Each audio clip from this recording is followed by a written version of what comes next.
Hello and welcome to the Record Club, brought to you by Record Store Day, the official charts and National Album Day, proudly in association with Bowers Wilkins. My name is Jess Izat. We are excited to say that our guest today is Divorce to talk all about their debut album, Drive to Goldhammer. If you have hung out with us here before, you will know that we're going to be spending the next half an hour or so talking to the band, or Tiger from the band, all about the new record. And then we're going to be putting forward some of your questions about the album for them to answer. So if you want to get involved, drop us a question in the comments section below. I'll be asking a selection of them in the second half of our chat. And on top of that, one lucky person who sends in a question today is going to be randomly selected to win a pair of Bowers Wilkins PX7 Season 2 noise cancelling headphones. Don't miss out. The album sounds wicked in them. So yeah, get your questions to us. And if you haven't already got yourself a physical copy of the album, we thoroughly recommend that you do so. Get one from your local record store, support your local, once our chat with our guest is over. But first, let's get straight into this week's Record Club and say a big hello to Divorce. Hello, Tiger. Welcome. Hi, Jess. Thanks for having me. Yeah, no, thank you for joining us. Congratulations on the debut. Yeah, I can't wait to get stuck in, to be honest. But we actually do always start the Record Club with a question from one of our many amazing independent record stores in the UK. And this week it comes from the Rock Box in Camberley. And they're asking, what is your favourite song from the new album to play live? Oh, I'm going to say Where Do You Go, which is the penultimate track. We've just been really hammering that in rehearsal, and it was quite a difficult one to record. Like, there were a lot of iterations of the track, but live it just makes so much sense and it's really satisfying, and I love the guitar, and yeah, it's a lot of fun. That's my pick. Yeah, I loved the visualizer for it as well, like the puppets. Oh, is it the puppets? Oh my gosh, you did your research. That's a really cool visualizer. The puppets are so amazing. I love them. They're so cute. Did you get to keep them? Because they're all like individually you guys from the band, Yeah, right? so Adam made them, the lead guitarist, and he has them in his attic. So we've got access to them. It's pretty scary to think of like 4 little versions of us. It's like voodoo dolls. Like, it's got that vibe a little bit, but they're very cute, and I don't see them much, but when they come out, it's fun. It's a treat. Yeah, we love it. You know, I was going to say this would be like a cool merch thing, but now it's kind of, I don't know, that is kind of creepy, isn't it? Yeah, I mean, it might be something that, like, down the line, if we need money, we could sell them. Somebody would buy them. Auction them I would off. love to keep them forever, because I believe they're like cursed, and if we give them away, they'll like find their way back to us. It's with their parents. But yeah. Yeah, that is true. That is true. Like homing pigeons. Well, thank you, the Rock Box in Camberley. Thank you for getting your question to us. Yeah, let's get into it. Like I mentioned, congrats on the debut. How do you feel? Really good. We were sat on it for a long time, and yeah, it's our first album, and I feel like as a band, you release EPs, it's not quite the same feeling as like the gratification of releasing an album, because it's such an extended body of work. And yeah, we're so happy with it. I think we really put our hearts into it, and it truly like represents this era of the band. But we're also really excited to make way more albums than this. I think it's good to have one done, but I hope we get to do loads. Yeah, for sure. Like, how long has it been in the making? Like, where did it start? Which track was the starting track for the album, or the oldest? Oh, I think the one that was written first is probably Parachuter. I remember Felix wrote the lyrics to that track, and he sent me that a really long time before, like when we were writing the EPs and stuff. But the majority of the tracks were written at like a residential stay farm in North Yorkshire, where we filmed a lot of the visualizers. Well, we filmed all the visualizers there, and some of the music videos too. And so the songs were kind of written in bursts there, because we all have been long distance as a band. We had to release write in chunks of time, and we decided to go and utilize that space because it was really inspiring. And I think the first song that came together was All My Freaks. I remember us writing that, and it came together so naturally. And I remember the label heard it and they were like, that's great, that's a single, and it ended up being the first single.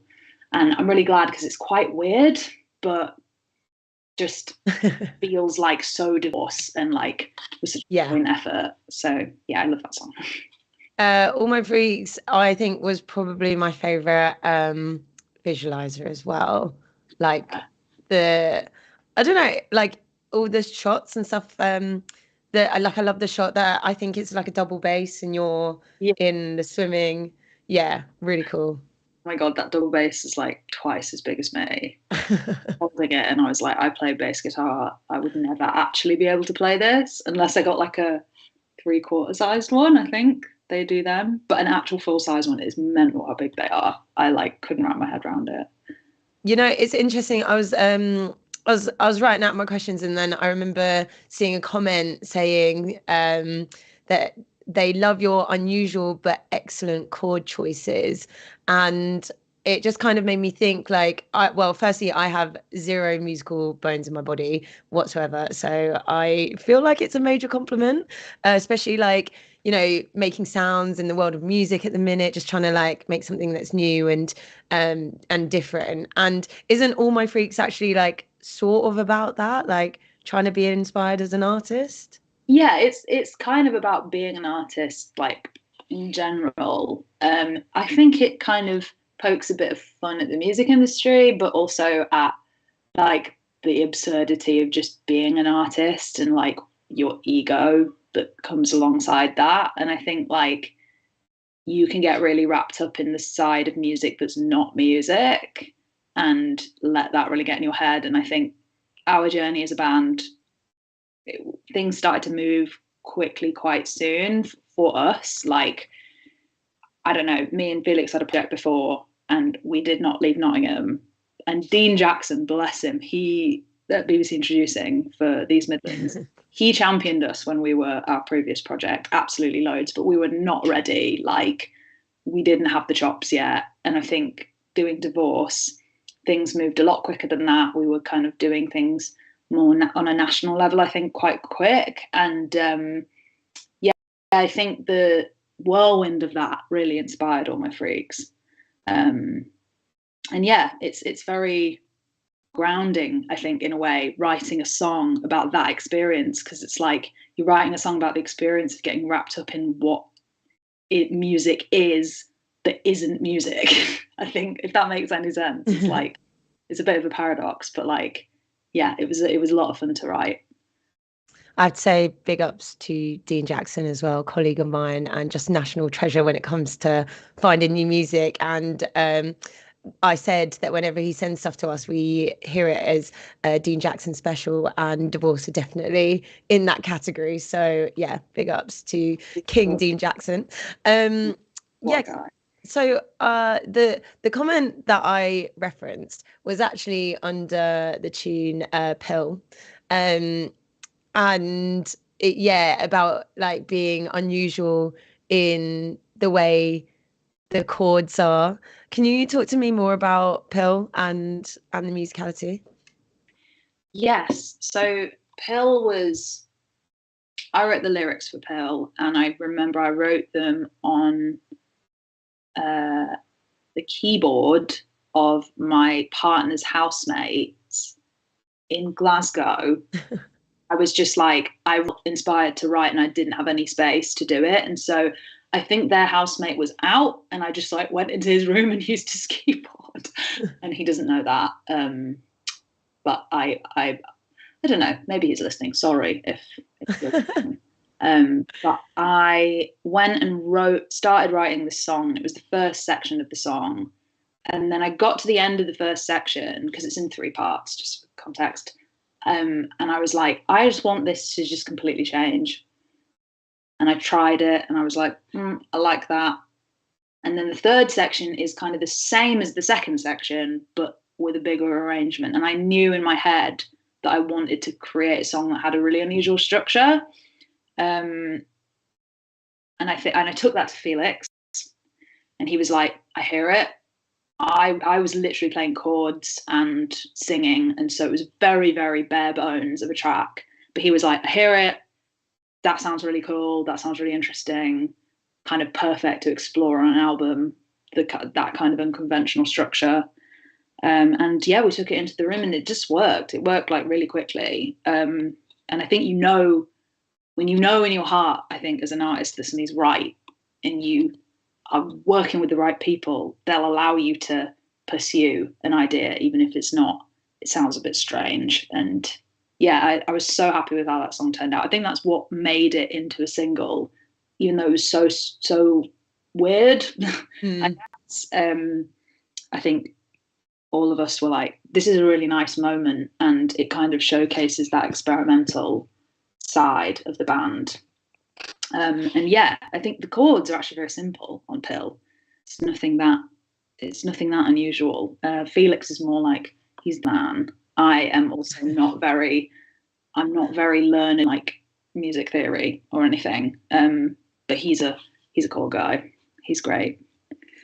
I like that review of him. Speaking of reviews, I think one of my favorites came from someone called Thurston Foremost, which if people have the record might know what I'm talking about. We've got a zine that comes with came with my record anyway. Yeah. What can you talk to me about what this is about? And then also I think we can reference the name of the album because I realised that actually Goldenhammer is not a real place, but my geography is awful anyway, so you could have told me it was, but I now know it's not. But yeah, can you talk to me about this and the world of Goldenhammer? Yes, so that is it's a novelty item that if you came to one of our in-stores or you got a record, we sent them off with some records. I think it was Felix's idea to do a newspaper. And he was the editor, he formatted it, but we all contributed words to basically, a silly kind of slightly tongue-in-cheek, slightly like absurd zine that I think only slightly like most of it's very factual. But it's just, I think we wanted to really put forward some of the silliness and the abstractness of what we wanted the world of Drive to Goldenhammer to be.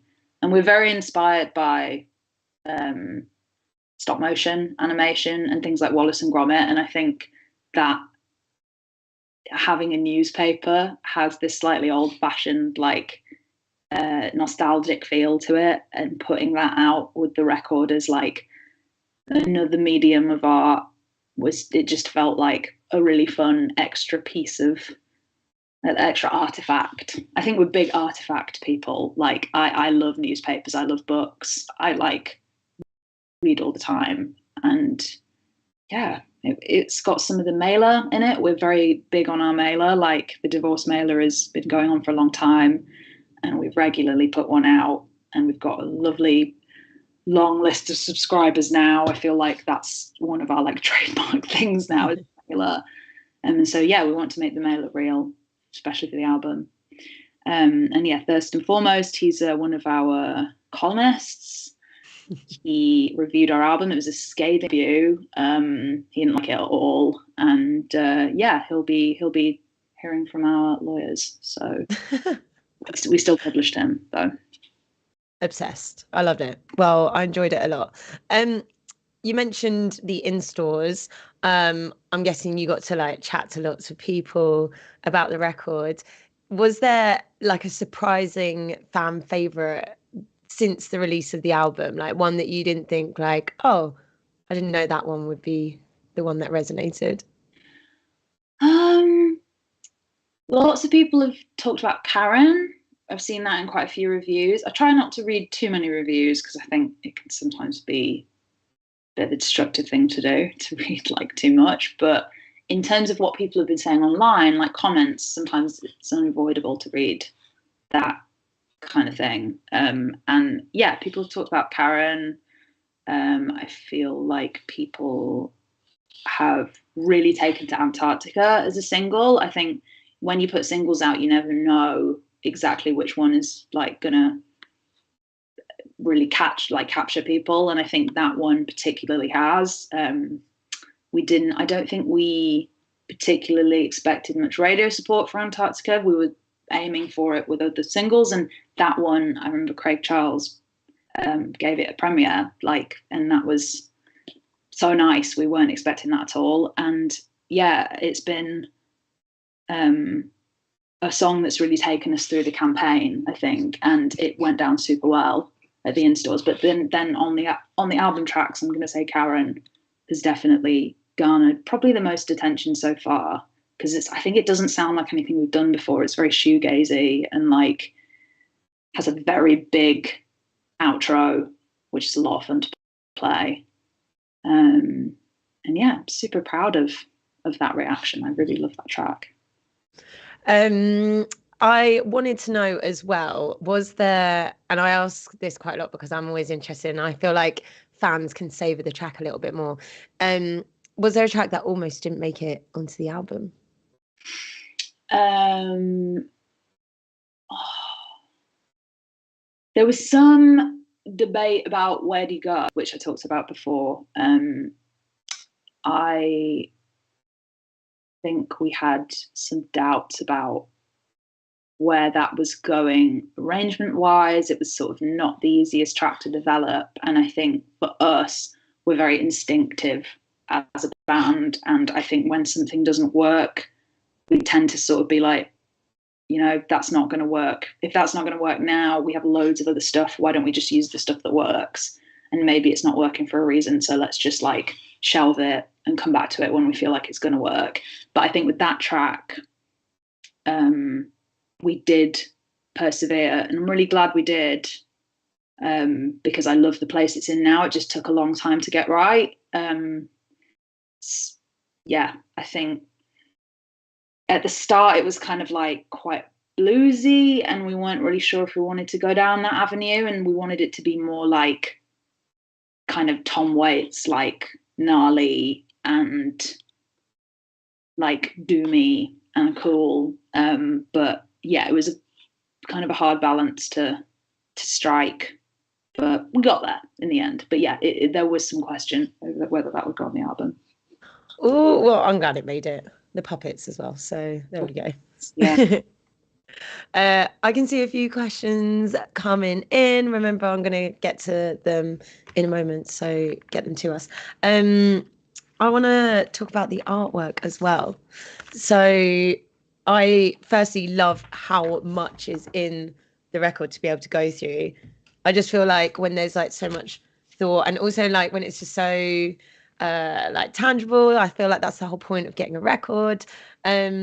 Yeah, talk to me about the artwork. I mean, it's the puppets again. So our amazing, the back and the front. I love the back. I love the front. I'm so happy with how it came out. So our creative director, Alex Evans, who's Flower Up Studio, he shot the front cover. And then him and Rosie Scoe, who's a Glasgow-based photographer, shot most of the rest of the photos that are on the inner sleeve. And then we've got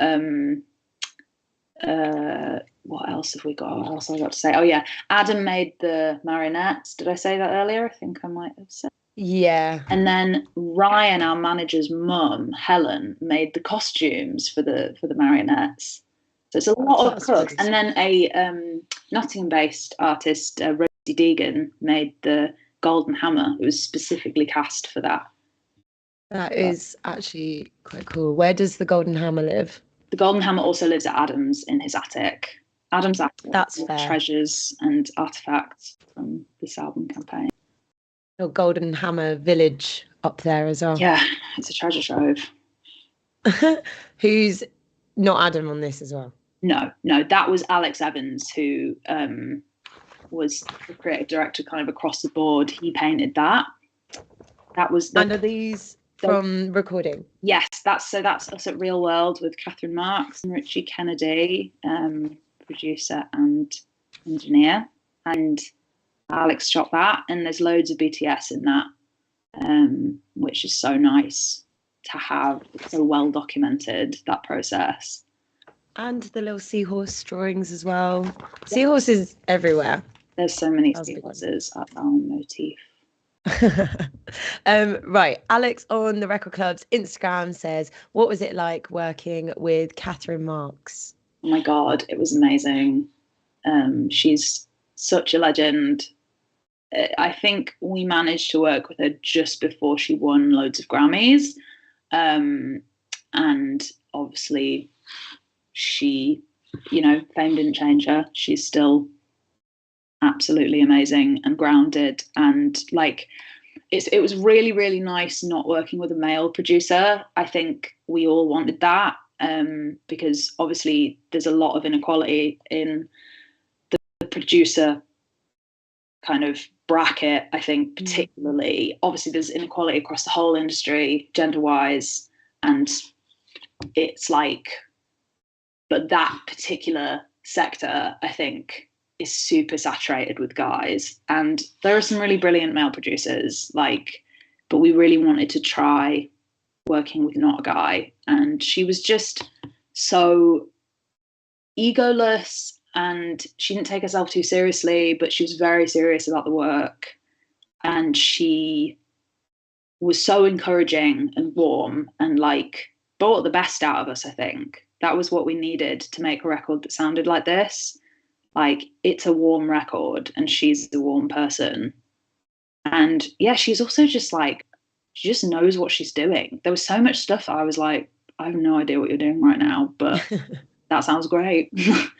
And yeah, it was a privilege to work with her. She's absolutely amazing. Yeah, iconic. We also have Ellie on the Record Club's Facebook, who says, you spoke about being a long distance as a band. Do you feel that in post-COVID world, that collaborating from different places is more normalized and an easier process? It's not, I wouldn't say it's super convenient, but I guess in a post-COVID world, there's more of an acceptance of doing things remotely. So I think day to day, the tasks that we've had to get done during this album campaign, we all communicate just online, and it's fine. Ideally, being in the same city is what, makes running a business, being in a band, whatever, easiest, but it's just not what life allowed for us. So we make it work, and I think we're very dedicated to making the band work. So I think we will just do what it takes whilst being far away from each other. We do actually meet in knots a lot. We rehearsed all over January and February in Nottingham, while Felix was adult and I was living in Glasgow. So we sacrificed quite a lot of time at home, but it's worth it because, we knew what we were signing up for when we moved away. Yeah. You just got to do it. It's fine. Yeah. You got this. You're traveling enough anyway. That's my life. It's the drive. The whole thing is a drive. We have Damien on the Record Club's Facebook, who says, what was the first record that you bought, and what was the last record that you bought? The first record that I bought personally, it might have actually been the END by the Black Eyed Peas. That's the first one that's coming in my head. Yeah, well, I was obsessed with that record, and it was on in my mum's car all the time when I was a kid. Obviously, it had classics like "I Got a Feeling," yeah, which went really, really hard at the school disco. And then the most recent record that I bought, I haven't got a vinyl player, and that's probably the only physical media that I would buy nowadays. So the last record I bought was probably Walt Disco Walt Disco, The Warping. Yeah, we had them record club alumni as well, so big fan of them. Yes, they're very, very good band. Carl on the Record Club's Facebook says, was it fun seeing your album cover on the giant billboard in Nottingham? Must have been quite surreal in a very cool way. It was great. I'm really glad it was in Nottingham as well, because that's like where my heart is. And I think it was nice also to see it in the area of Nottingham that I lived until quite recently. Yeah, it was very nice. Me and my mum went to see it, had a picture of it, and it like got a random person to take a picture of us with it, and he like took ages to realize that it was me on the board. And then it clocked and he was like, that's you. I was like, yeah, please just take the picture. Yeah, but it was lovely, and it always feels like a bit of a novelty. I think when stuff like that happens, it's like, that's a bit of a milestone. Never had that before. But yeah, it looked great as well. Well, thanks everyone for sending in your questions. I did say I was going to give you a curveball question if we could fit it. I don't know if it really is one. So I know that you've obviously got a mention of seahorse in Lord. You've got horse in Old Broken String, and there is a cow or a calf in the Antarctica visualizer. Which is your favorite animal from your record? My favorite animal from my record. I'm going to say a seahorse, because they're just weird. They're so weird. And I think we picked it because they're very like vulnerable looking animal and like quite bizarre. They sort of swim with like a really small like back fin, and that's it really. They're just like, they don't really look like they should exist. Maybe we picked it because of that. They are cute, but like a lot of the time we don't think of them as actually like thinking of them as a tangible thing for me is like most things in the sea. I feel like that about when I think too hard about sea creatures. I'm like, that's crazy that they live on the same planet as me. I enjoy that it's the men who carry the male seahorses that carry the babies. Yes, they're kind of queer icons of the natural world as well. So that might have been why they were. I mean, actually, that isn't why we picked them, but that was like a happy accident. The song is super gay. But yeah, I think they're just like, I don't know. They're just like going off piste, and I love that. Obsessed. Well, thank you so much. We've loved having Tiger from Divorce join us on the show. Make sure that you get your hands on a physical copy of Drive to Goldenhammer. Now that this episode is over, pick one up from your local record store. I'm also excited to announce that the winner of this week's Bowers Wilkins wireless headphones prize is Ellie on the Record Club's Facebook page. Please slide into the Record Club's DMs. We'll get those headphones to you. My name is Jess Izat. Thank you everyone for joining us, sending in your questions. This and all previous episodes are available to watch back on Spotify or YouTube. I'll see you at the next episode of the Record Club. Tiger from Divorce, thank you so much. Thanks, Jess.